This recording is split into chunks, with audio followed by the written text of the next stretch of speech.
Sebagai orang tua, kita perlu tahu 5 tipe bahasa cinta anak. Nah, anak kamu tipe yang mana nih? Yang pertama ada sentuhan fisik atau physical touch. Biasanya anak-anak ini dia itu merasa bahagia dan sangat dicintai ketika mendapatkan sentuhan fisik dari orang tuanya, semisal dipeluk, dicium, dibelai rambutnya, dan dirangkul dan sebagainya sebagai wujud cinta kasih orang tuanya. Yang kedua ada anak dengan tipe dihujani hadiah atau receiving gift.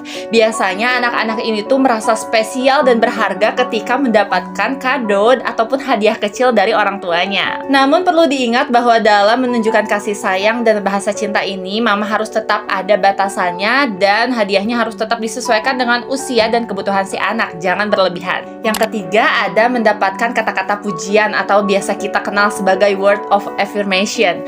Nah, biasanya nih anak-anak ini tuh merasa sangat bahagia, bangga dan bersemangat, dan dia pun pasti merasa dicintai kalau dia mendapatkan kata-kata manis, pujian, ataupun sesuatu perhatian dari orang tuanya. Yang keempat, dilayani dengan penuh kesabaran. Biasanya anak-anak ini tuh karena dia berorientasi pada pelayanan, akhirnya orang tua tuh sering menganggap bahwa anak ini tuh manja dan pengen terus dilayani. Namun perlu diketahui bahwa hal ini tuh perlu ditunjukkan sesekali pada anak yang bertipe seperti ini, karena dia bisa merasa dicintai dan dihargai dengan kita melakukan hal tersebut. Yang kelima yaitu tipe quality time. Biasanya anak-anak ini merasa paling dihargai ketika orang tuanya mau meluangkan waktu untuknya tanpa gangguan gadget ataupun pekerjaan lainnya. Sebagai orang tua, kita perlu tahu 5 tipe bahasa cinta anak. Nah, anak kamu tipe yang mana nih? Yang pertama ada sentuhan fisik atau physical touch. Biasanya anak-anak ini dia itu merasa bahagia dan sangat dicintai ketika mendapatkan sentuhan fisik dari orang tuanya, semisal dipeluk,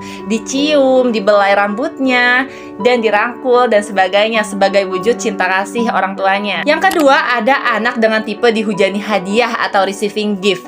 Biasanya anak-anak ini tuh merasa spesial dan berharga ketika mendapatkan kado ataupun hadiah kecil dari orang tuanya. Namun perlu diingat bahwa dalam menunjukkan kasih sayang dan bahasa cinta ini, mama harus tetap ada batasannya dan hadiahnya harus tetap disesuaikan dengan usia dan kebutuhan si anak, jangan berlebihan. Yang ketiga ada mendapatkan kata-kata pujian atau biasa kita kenal sebagai word of affirmation.